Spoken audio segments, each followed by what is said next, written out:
সুবর্ণায় অনেক কাজ করছে, সুবর্ণার আমরা একটু উপহার দিব। চলো চলো। তুমি সারাদিনে অনেক কাজ করায়, তোমাকে একটা উপহার দিলাম। আমি একটা সিরা খাই, কারণ তাই ছিল সকালটা অনেক কাজ করছে, তাই ছিল সিরাটা আমি দিচ্ছি। একটা সিরা নিয়ে দিয়ে ওদিকে অনেক কাজ করতেছে, ওকেই আমি গিফটটা দিয়ে দিচ্ছি। তাই তো তুমি সকাল থেকে অনেক কাজ করেছো, তাই তোমাকে গিফটটা দিলাম, আর আমি একটা রাখলাম। Thank you. চল চল আয়সা দেখি কি করে। চল চল, হ্যাঁ ওকে আমরা দিয়ে দিব।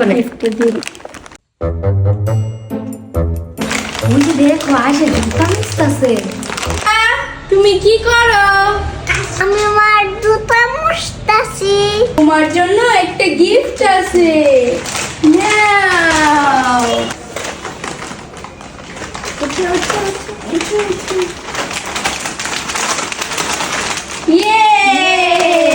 আমরা সবাই মিলেমিশে কাজ করব। আমরা সবাই মায়ের কাজে সাহায্য করব। মিলেমিশে কাজ করলে আমার প্রতিদিনে দিবে আদর ভালোবাসা পাবো। আমরা সবাই মিলেমিশে কাজ করব। কাজ করব। মিনা রাজু, আমরাও মিলেমিশে কাজ করতেছি।